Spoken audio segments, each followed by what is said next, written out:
A pleasant good afternoon from Royal Communications Incorporated. Welcome to King's Newsroom, 45 minutes of accurate, balanced, incredible news about Liberia and the rest of our one world. Today's Thursday, July 31, 2025. My name is Cornelius Johnson, presenting this after lunch edition of the program. The stories that be in the headlines: one police officer plus three others, including a handcuffed suspect, died in a tragic motorbike accident along the Saklipia Kanta Highway. The government of Liberia issues open apology to the government and people of Guinea over police assault and forceful removal of hijab from a Fulani woman during alleged power theft arrest. Congress for Democratic Change rejects eviction from party headquarters, cites existing sealed agreement it has with property owner. Away from Liberia, Tanzania has barred foreign nationals from owning and operating merely small-scale businesses, sparking concern and backlash from neighboring Kenya.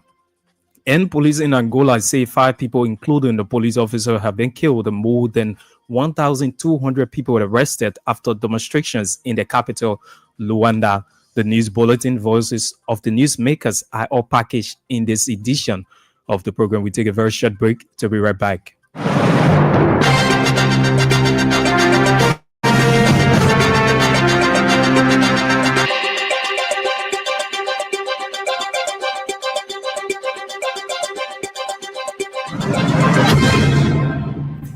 Many thanks for being there.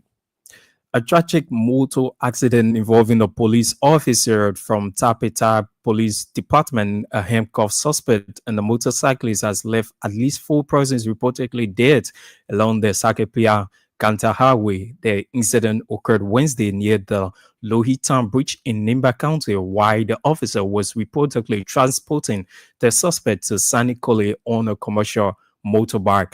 According to unconfirmed reports from local sources, the suspect, who was handcuffed at the time, allegedly attempted to escape as they were crossing the bridge. The suspect's sudden movement is believed to have destabilized the motorbike, causing it to crash and sending all 3 individuals onto the pavement with significant force. Local residents expressed shock over the incident, questioning why a police officer would transport a suspect on a commercial motorbike with all proper security arrangements. The use of commercial motorbikes by law enforcement officers for official duties, especially those involving criminal suspects, raises renewed concerns about operational standards, officers' training, and public safety.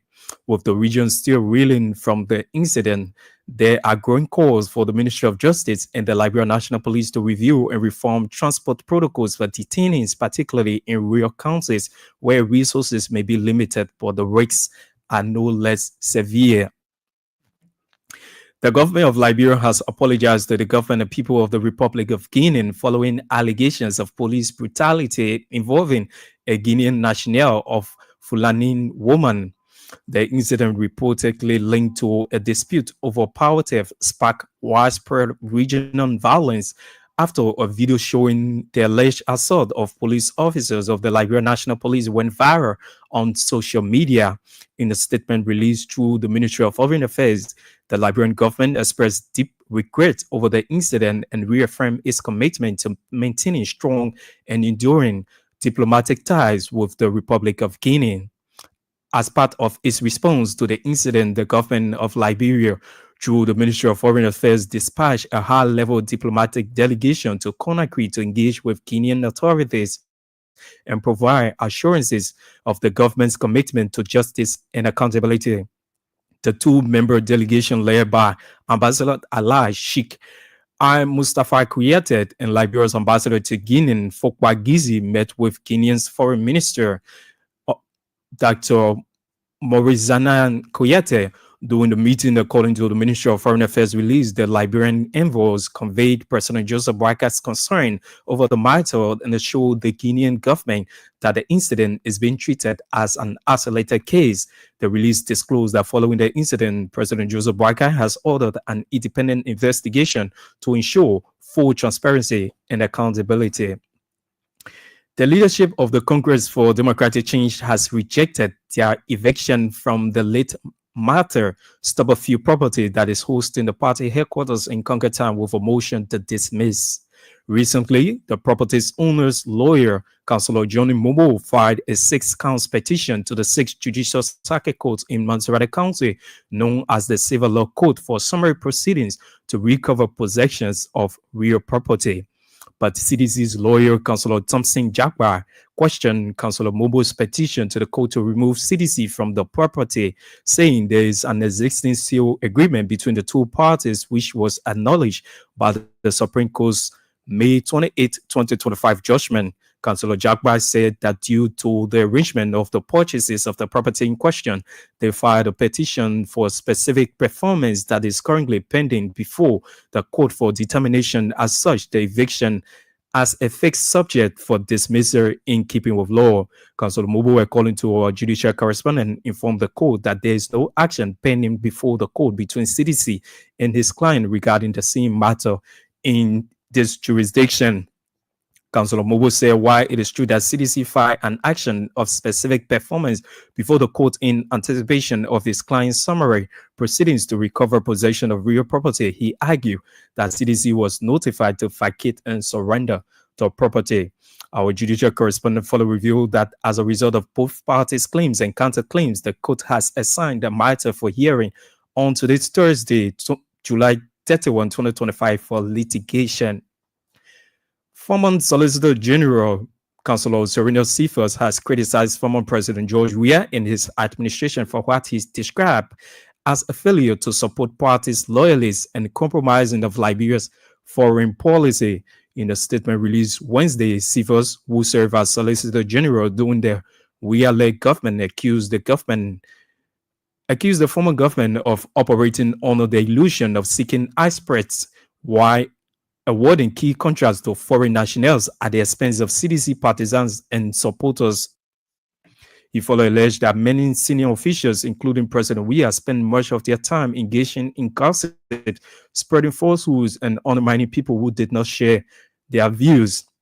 The former Solicitor General said the former administration failed to prioritize infrastructure development, arguing that this neglect contributed significantly to the country's ongoing challenges. He maintained that his alignments with the Weah administration, which he now views as a failure, limits his moral authority to criticize the UP administration. President Joseph Boakai has called on Liberians to seek God's guidance in fostering unity and sustaining peace across the nation. Speaking on Wednesday at Efforts Baptist Church in Pinsville during the observance of the National Day of Prayer, President Boakai underscored the importance of collective prayer. According to him, divine intervention is essential to national progress and unity. He urged Liberians to unite their hearts and lift their voices to God for the nation's continued growth and stability. The Liberian leader added that Liberia cannot achieve meaningful development without God's guidance and presence. He further warned that efforts to move the country forward will remain limited unless rooted in spiritual commitment and national solidarity, among other things. He also turned the proclamation of the National Prayer Day and its observance as a step that gears towards nation building through unity and commitment. In a move aimed at strengthening the organizational structure of the Citizen Movement for Change, the party's political leader, Musa Hassan Belete, has announced a series of key appointments within the CMC. These appointments, which take immediate effect, are intended to solidify CMC presence across Liberia and enhance its grassroots operations. According to the release from the party's secretariat, the appointments are part of an ongoing effort to decentralize leadership and promote effective political engagements in all regions and counties of the country. Among the notable appointments are Madaya Tokba, Regional Coordinator for Region 3, Bong, Lofa, and Nimba counties under the National Women Congress, Celia Duklu, Chair of Bumming County Chapter, and Madam Felicia Duncan, chair of Grand Judah County Chapter, among others. Belite, however, commended the newly appointed officials for their willingness to serve and urged them to uphold the party's values, transparency, accountability, and grassroots participation. Bomi County Service Center is said to be facing major operational challenges resulting to ineffectiveness and lack of viability of the center. Challenges faced by the center were disclosed by the coordinator of Bomi County Service Center, Tawed Johnson. The center was established to decentralize services to the people of Birmingham, but the coordinator said that although many government services were placed under the county service center during its establishment, several of those services remain inaccessible to citizens. According to him, the Ministry of Transport, which should provide essential services to residents, is yet to establish its branch in the county since the center was open. He noted that although the Ministry of Public Works is at the service center, its operations are far below expectations. A devastating fire engulfed a 14-bedroom residential house in Telecon community of Painesville City, leaving several tenants homeless and causing extensive property damage. According to eyewitness account, the blaze broke out unexpectedly and caused residents off guard. Many tenants were unable to salvage their belongings, resulting in significant personal and material losses. Witnesses further alleged that despite repeated calls for assistance, firefighters failed to respond to the emergency. In the absence of official intervention, members of the community rallied to help affected residents and attempted to recover and remaining valuables from the cheer remains of the building. The cause of the fire remains unknown, and no injuries or fatalities were reported as of press time. An employee of Diamond Mineral Water Company, Jemima Jumbo, has alleged that she was coerced into sexual relationship by the company human resource manager as a condition for employment. Speaking in an interview Wednesday, Jemima Jumbo claimed that she was pressured into the relationship out of desperation to provide for her children. According to her, the relationship began before she was officially employed, but she later attempted to end it due to the human resource manager marital status. She asserted that after she ended the relationship, she was asked to leave the company. Jumbo is calling on authorities to investigate the matter and hold those responsible accountable. As part of the time of publication, Diamond Mineral Water Company has not responded publicly to the allegations. The technical advisor to the Director General of the Center for National Documents and Records Agency of Liberia is appealing to government to incorporate volunteer public school teachers on government's payroll. According to Ebenezer Bobo, teachers who are providing knowledge and impacting the future generation must be prioritized for the betterment of the country's education system. Speaking at the 16th graduation ceremony of the Emmanuel W. Johnson Junior High School in Yukutan, Bobo urged students to commit themselves to learning and discipline for everyone. Bobo observed that it is a serious problem and heartbreaking to have volunteer teachers struggling to earn a daily meal for services they provide. He maintained that if teachers are not paid their salaries, they become corrupted and lack ethical standards and values, adding that they need to survive. A man identified as Thomas Simmons, alias Chalk, has been arrested for reportedly selling the late Thomas Simmons properties without the approval of the administrators of the properties consistent with law. The overseers of the late Thomas Simmons properties, Patricia Wlebo, Simmons Dixon, and three others have warned individuals purchasing lands from Thomas Simmons to desist or risk criminal prosecution. According to them, Thomas Simmons is not the administrator of their late father properties and maintain that those doing business with him are doing so at their own risks. Patricia Simmons Dixon, Beatrice Simmons, Evelyn Simmons, and Vivian Simmons' strong warning, according to our judicial correspondent, come after they obtained legal authority from the monthly and probate court of Montserrat County on July 3, 2025 to take seize of the late Thomas Simmons properties. Today's development now, the Prison Fellowship Liberia, with funding from the Prison Fellowship International, has ended a one-day roundtable discussion aimed at providing refreshed training for 70 of its monitors. Prison Fellowship Liberia, in collaboration with the Prison Fellowship International, has reportedly been offering scholarship to children of inmates in prison in 9 of the 15 sub-political divisions in the country. Speaking in an interview in Painesville on Wednesday, the fellowship's country director, Reverend Francis Colley, disclosed that the training is intended to prepare the monitors for the recruitment of 500 students of children of inmates so as to ensure that they are not molested and their rights are not violated by their guardians.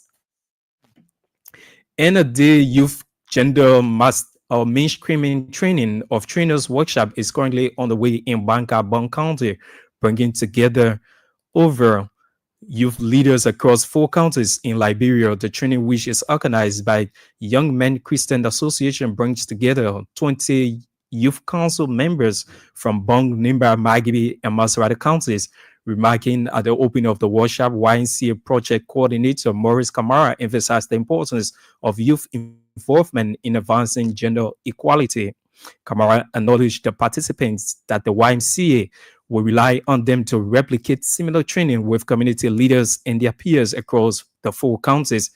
According to him, at the end of the workshop, participants are expected to serve as gender-based equality ambassadors, leading advocacy efforts and initiate to address gender-based violence and promote inclusive practices in their respective communities. The news bulletin will take a very short break. When we come back, we'll bring you more developments on the program.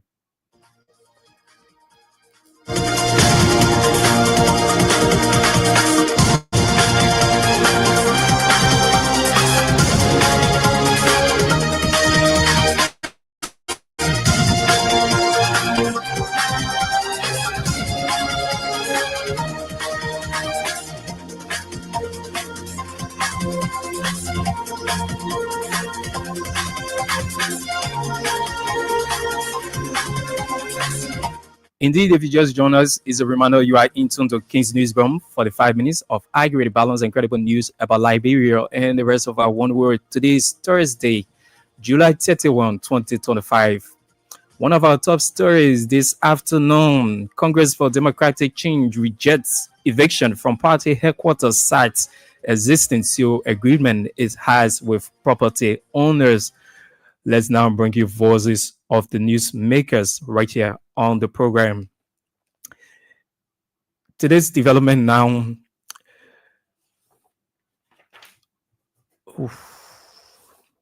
The leadership of the Congress for Democratic Change has rejected the eviction from the late Martha Stubberfield property that is hosting the party headquarters in Concord Town with a motion to dismiss. The petition is seeking CDC removal from the property following the Supreme Court's judgment. Today's one now. Former Solicitor General Councilor Serena Cephas has criticized former President George Weah and his administration for what he described as a failure to support parties' loyalists and compromising Liberia's foreign policy. In a statement released, Cephas, who served as Solicitor General during the Weah-led government, accused the former government of operating under the illusion of seeking experts while awarding key contracts to foreign nationals at the expense of CDC partisans and supporters. We hope to bring you that episode during our subsequent newscast. President Joseph Boakai has called on Liberians to seek God's guidance in fostering unity and sustaining peace across the nation. Speaking on Wednesday at Air Force Baptist Church in Painesville during the observance of the National Day of Prayer, President Boakai underscored the importance of collective prayer.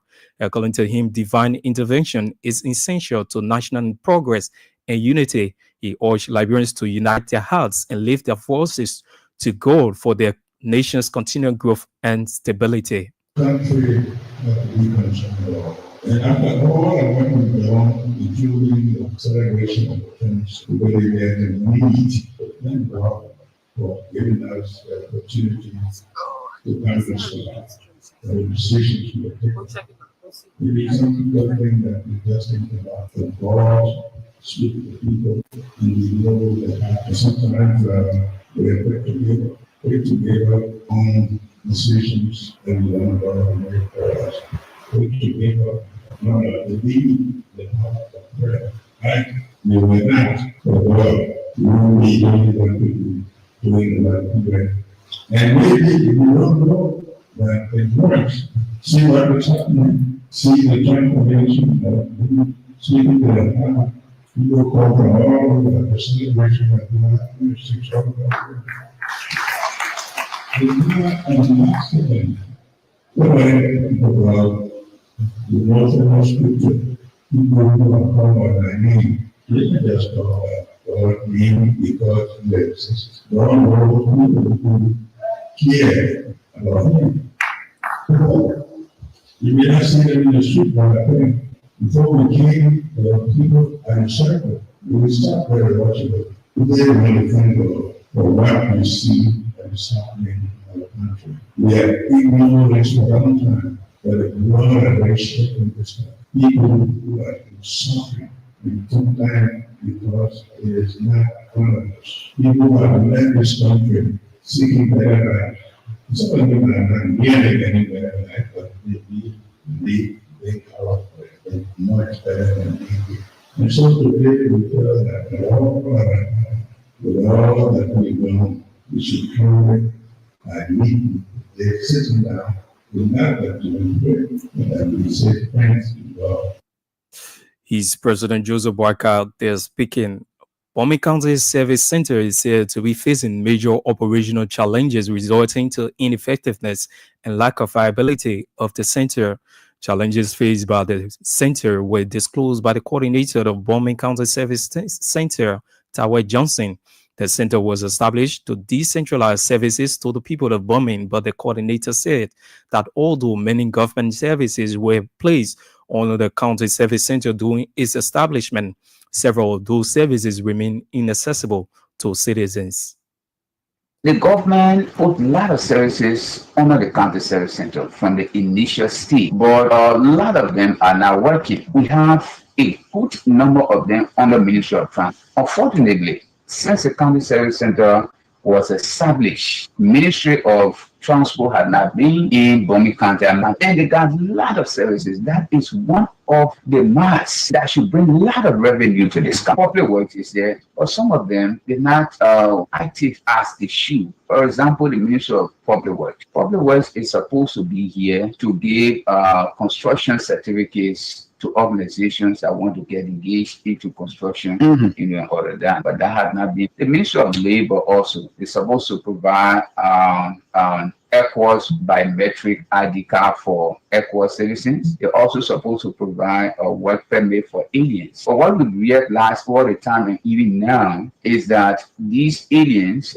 instead of doing the registration here, they go to town because labor said they have an entity, a contract group that is responsible to do all of those. So they are based in Monrovia, they do not have representation here. So it becomes very difficult to do the registration here and then go in Monrovia. So these are the challenges we face, and we've already started discussing them with the Ministry of Internal Affairs. And Ministry of Internal Affairs coordinate the interministerial committee meeting on decentralization. So we are hopeful that these challenges will be taken there and then they will discuss them and find a way out. Because, are issues that need to be addressed if the service center has to be viable and provide the needed kind of services to our people.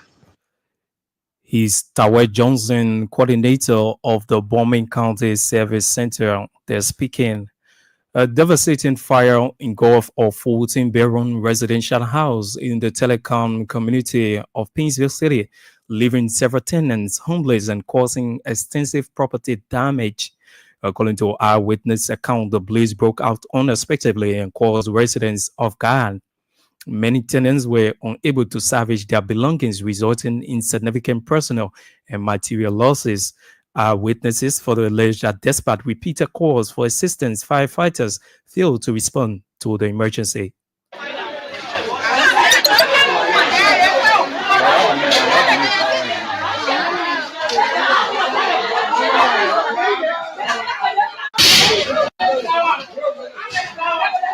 So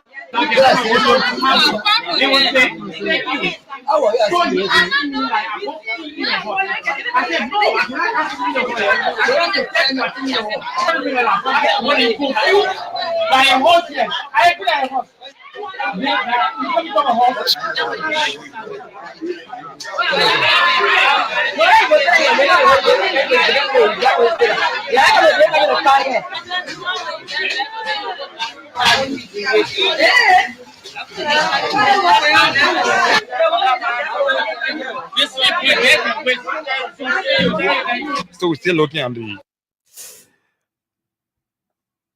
Highlights of devastating fire that engulfed a 14-bedroom residential house in Tele County community, leaving several tenants homeless and causing extensive property damage. Today's development now, an employee of the Diamond Mineral Water Company, Jemama Jumbo, has alleged that she was coerced into a sexual relationship by the company human resource manager as a condition for employment. Speaking in an interview Wednesday, Jemama Jumbo claimed that she was pressured into a relationship out of desperation to provide for her children. According to her, the relationship began before she was officially employed, but she later attempted to end it due to the human resource manager marital status. I came here for a job. Someone sent me to him. Who said that I will yes, they sent me to him for a job. When I came to see the only way he will give me the job, they said he sleep with me. And the only way he will ever to give me the job. So I go gosh, anytime I have for work, he will not call me inside. He said the thing I want for me. I do it before I start with it.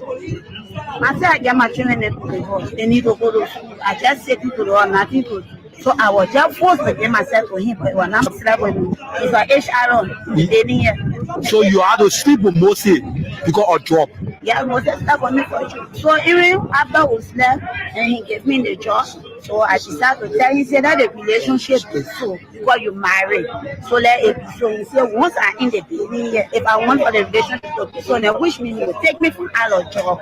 And only now about sacking people like ever he can sack any hour any minute. So I say I will at first I can lose my job. So I did there in it. The fourth when you know enter, I decided to tell him I need a relationship. So I told him about management and I need a relationship again. I keep testing for him.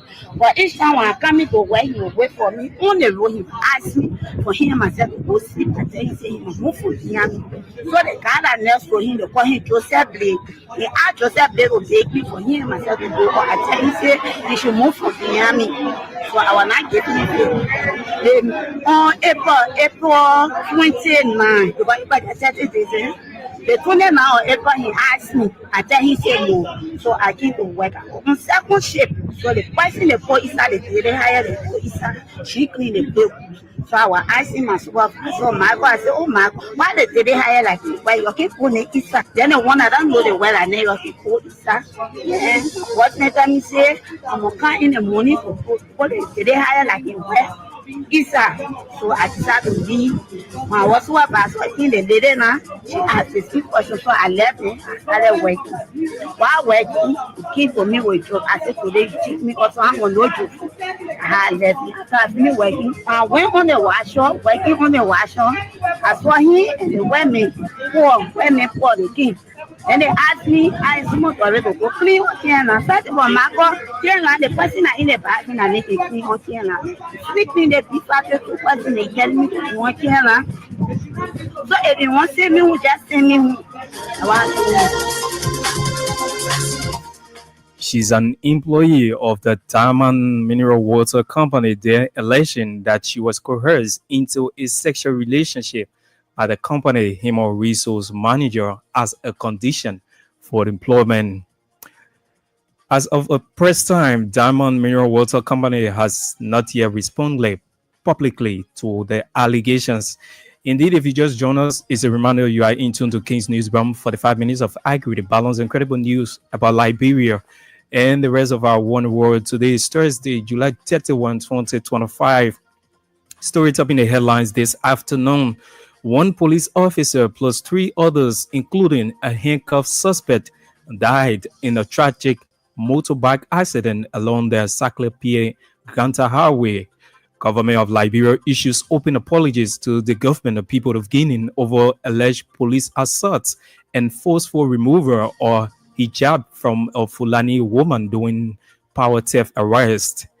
Congress for Democratic Change rejects eviction from party headquarters sites, existing sealed agreement it has with property owners. And away from Liberia, Tanzania has barred foreign nationals from owning and operating mainly small-scale businesses, sparking concern and backlash from neighboring Kenya. And police in Angola say 5 people, including a police officer, have been killed and more than 1,200 have been arrested after demonstrations in the capital, Luanda. We take a very short break. When we come back, we bring you more developments on the program.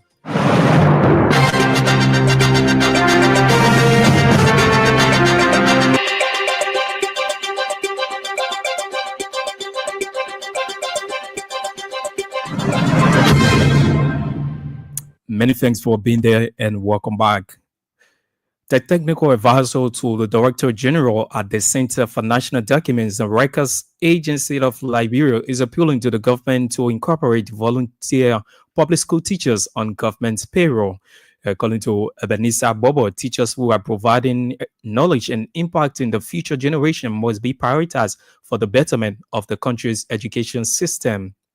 Speaking at the 61st graduation ceremony of the Emmanuel W. Johnson Junior High School in Rukutam, Bobo urged students to commit themselves to learning and discipline.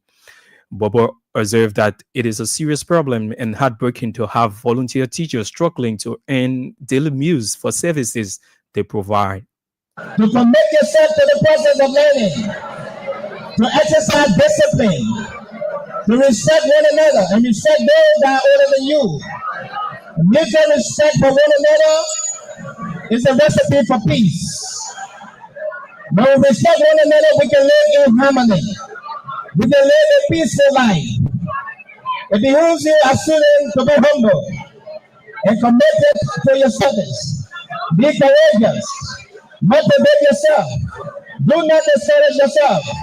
Do not be distracted by those who try to discourage you from pursuing your dreams. Do not allow that to happen. Because as you seek education, you are working towards a better future for tomorrow.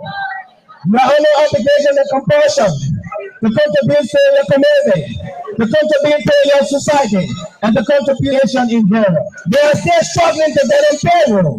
When teachers are struggling to get on payroll for services rendered, it's a serious problem. The government needs to look in that direction to see how the rest of volunteer teachers can be incorporated. Because if a teacher is not paid after rendering services at the end of the month, he gets corrupted. That teacher will not conform to ethics. That teacher will not conform to values. That teacher will not conform to principles. Please, we are calling on the government of Liberia through the Ministry of Education to do whatever it takes for ensuring that our teachers who are serving our volunteers are incorporated and placed on payroll because they have their respective families to look after. They need to survive. They need to live. They need to be encouraged for the services rendered in the present knowledge to our younger generation. Most of our teachers are corrupted. They cannot find a way out. At the end of the year, the month after rendering services, nothing is fulfilled. That's a bad thing.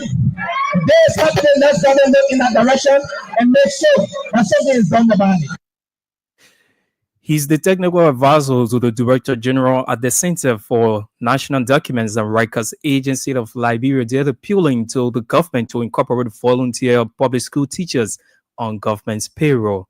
He's Ebenezer Bobo. To this development now, the Prison Fellowship Liberia, with funding from the Prison Fellowship International, has ended a one-day roundtable discussion aimed at providing research training for 70 of its monitors. Prison Fellowship Liberia, in collaboration with the Prison Fellowship International, has reportedly been offering scholarship to children of inmates in prisons in 9 of the 15 sub-political divisions of the country. Speaking and interviewed in Pinzio on Wednesday, the fellowship country director, Reverend Francis Coley, disclosed that training is intended to prepare the monitors for the recruitment of 500 students of children of inmates so as to ensure that they are not molested and their rights are not violated by their guardians. You're going to be working with corrections officers. You're going to be working with prison superintendents, because those are ones that you're going to interact with them to give you the permission to work, to interview inmates, to give their children names or child's name or the guardian's name and all of that. They're going to be a huge work for you. It is a voluntary service that you're going to provide. This is one way that you're going to serve your country and its people. We want to, of course, say bravo to the Minister of Education for some policies that have been changed and new policies that have been added to the old policies in the educational sector. Childhood development programs and the Minister of Education have quite enhanced for our country. Is a plus. We're going to be working with those partners, the Minister of Education, Minister of Gender and Social Protections, Health Ministry, and those are people that we're going to be working with, because when the child gets sick, they have to go to hospital. Even though we have a portion that will cater to children that get sick and that will be going to hospital. The rights of the children are very important. You know, the child's right laws guarantees, those that work with children, you must have that at the back of your mind. And we're going to be talking about that, the right of a child, because one of the rights of the child is education. You need to know that. You need to get it at the fingertip. How you're going to be dealing with the children, their rights, how they experience where the child was being tampered with by one of the teachers, and we told that issue very, very drastically. And thank God the law took its course. Those are things that you're going to be monitoring. You're going to be monitoring the violation of the child or the children's right. If they're in school, whether teachers are violating their right, because right now some community you have sex for grades and all this kind of stuff, and you got to really keep your eyes on those things. And child labors, you're going to be checking on that very, very much. Some communities in the interiors, sometimes they carry the children on the farm to work for the teacher, to make fun for the teacher. Those are things that are violation of the child or of the children. So those are things that you're going to be capturing to give us feedback at headquarters, so that we can engage national institutions to make sure that these things are not encouraged in our community. He's Reverend Francis Corley, Country Director of Prison Fellowship, Liberia. A 3-day youth gender mainstreaming training of trainers workshop is currently on the way in Bong County, bringing together youth leaders across 4 counties in Liberia. The training, which is organized by the Young Men Christian Association, brings together 20 youth council members from Bong, Nimba, Margibi, and Mosrado counties. Remarking at the opening of the workshop, YMCA project coordinator Maurice Kamara emphasized the importance of the youth involvement in advancing gender equality. Empower them to become trained in those areas also, and come back to done with it. So that's what the COD came about. So at the level of the CPF level that we are now, we are the professionals to lead different trainings with different NGOs and all of them. In general, we know you understand it, that we've done it before, but we want to look at it again in a different form. That's what I put our agenda and see. If we say gender mainstream, what is it? The key concept on this table: how can we integrate gender into our policies, systems, and operations as we go ahead working as an institution? YMCA, how do YMCA integrate gender into our different programs and our policies documents? What does YMCA say when it comes to gender issues? You want to look at it. Does someone will ask you a question also? Also want to do a safe space. How do you consider it? A BNC, a staff member, dealing with an unusual person at an unusual place at an unusual time. How do you consider that? So, and I was taking into consideration. So we'll do, and then we'll go briefly into advocacy and communication. We'll talk about advocacy skill for young people, key concept on that. We'll talk about the type of advocacy, policies, community, storytelling for change, and building an advocacy. Like I said, what will we do one day, step-by-step discussion? Young people talk about this issue. What will we do? We have to first identify what we do, identify the issue, know your goal, what you want to achieve, what you want to change, and say what will you do. Maurice Kamara acknowledged the participants that the YMCA will rely them to replicate similar training with community leaders and their peers across the 4 counties. According to him, at the end of the workshop, participants are expected to serve as gender-based equality ambassadors, leading advocacy efforts and initiatives to address gender-based violence and promote inclusive practices in their respective communities. He was speaking at the workshop organized for trainers in the Bangabon County, bringing together youth leaders from across 4 counties in Liberia. Away from home now, Tanzania has barred 4 nationals from owning and operating mainly small-scale businesses, sparking concern and the backlash from neighboring Kenya. The new directive prohibits them from 15 sectors, including mobile money transfer, tour guiding, small-scale mining, on-farm crop buying, beauty salons, curio shops, and establishing radio and TV operations. Trade Minister Selimani Jaffo explained that foreigners are increasingly becoming involved in the informal sector and areas better filled by Tanzanians. Locally, the move has generally been welcome amid growing concerns that foreigners, including Chinese nationals, have been encroaching on smaller trades. And police in Angola say 5 people, including a police officer, have been killed and more than 1,200 have been arrested after demonstrations in the capital, Luanda, while began as a 3-day strike by taxi drivers against rising petrol prices has escalated into one of the most widespread and disruptive ways of protest the country has seen in recent years. Thousands of people joined demonstrations in the capital on Monday that saw roadblocks, shops looted, cars destroyed, as well as clashes between demonstrators and police. The police also reported attempted demonstrations and looting in the provinces of Bengal and Humban, which they now say have been contained.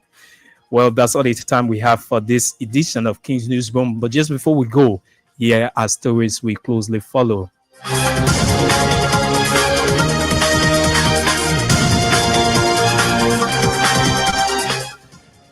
One police officer plus 3 others, including a handcuffed suspect, died in tragic motorbike accident along the Saklepie-Ganta Highway. Government of Liberia issues open apologies to the government and people of Guinea over police assaults and forceful removal of hijab from a Fulani woman during alleged power theft arrest. Congress for Democratic Change rejects eviction from party headquarters cites existing sale agreement it has with property owners. Away from Liberia, Tanzania has barred foreign nationals from owning and operating mainly small-scale businesses, sparking concern and a backlash from neighboring Kenya. And police in Angola say 5 people, including a police officer, have been killed and more than 1,000 people have been arrested after demonstrations in the capital, Luanda. Many thanks to all of our contributors, editors, and reporters who helped in making this edition of King's Newsroom a success. Join us this evening at 6 p.m. for another edition of King's Newsroom. On behalf of the entire team, my name is Cornelius Johnson. I presented. Many thanks for listening and watching. Good afternoon.